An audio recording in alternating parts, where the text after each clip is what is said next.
James had been asked to do autobiography loads of times before, after Sydney Olympics, after Athens, when he'd rowed the Atlantic, when he'd raced the Antarctic, and he'd always said, no, I haven't really done anything interesting.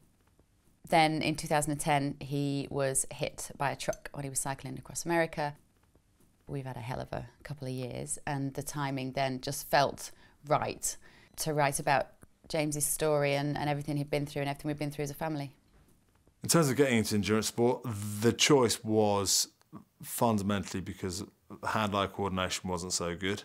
And then having some physiological benefits of a good heart and lungs, and endurance sport, if you're prepared to put the hours in, you'll get the positive feedback. Olympic gold medalists are not like normal people. They are very driven, very focused, and can be really difficult to live with. But I think post-accident, those qualities of determination and drive have allowed him to push himself on to make the best recovery that he can. The race across America that I did with Discovery, cycling through to Death Valley, then running through Death Valley, the hottest place in the world, and then cycling up 66, rowing Lake Erie, one of the Great Lakes, cycling to New York, then swimming down the Hudson towards the Statue of Liberty. So from west to east in America, I'd never finished it. The accident in America, I was cycling about 6 o'clock in the morning, nice big road, and I was maybe doing normal cycling speed, and I got hit from behind by a fuel truck. This gave him a contra-coup injury, which is basically where the brain is swung forward in the head. So in fact, even though the impact is on the back of the head, the injury is to the frontal lobes.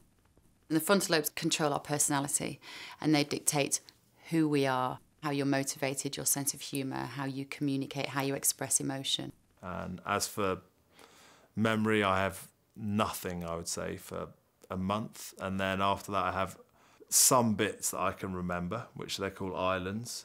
You know, he doesn't remember any of this now, but he certainly, you know, bore very, very little resemblance to the man that we all knew and loved. I found out that I was pregnant with our third child about 9 days after the accident. At that point, we didn't know what the prognosis was going to be with James.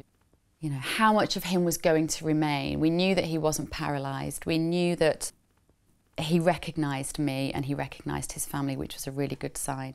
But he was by no means able to function independently, and we didn't know how long it would be until that would be possible. The challenges that we're facing and have faced since the accident are what a lot of people are facing. Is that when we left hospital, the neuropsychologist said 80% of people with a brain injury get divorced.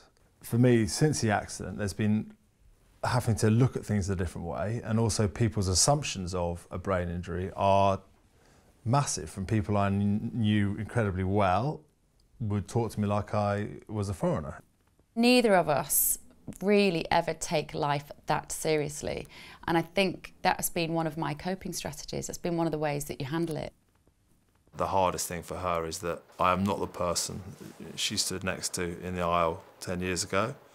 I'm not the person that she was married to 2 years ago. I'm not the father to Croyd I was, you know, for the first 6 years of his life. I am very different, and I'm determined to get back to being that person, or, you know, an improved version of that person. But whether I will or not, I don't know. But I know Bev's endured a hell of a lot over the last 2 years that I certainly couldn't have. And, you know, I love her all the more for it, but I probably don't share her enough.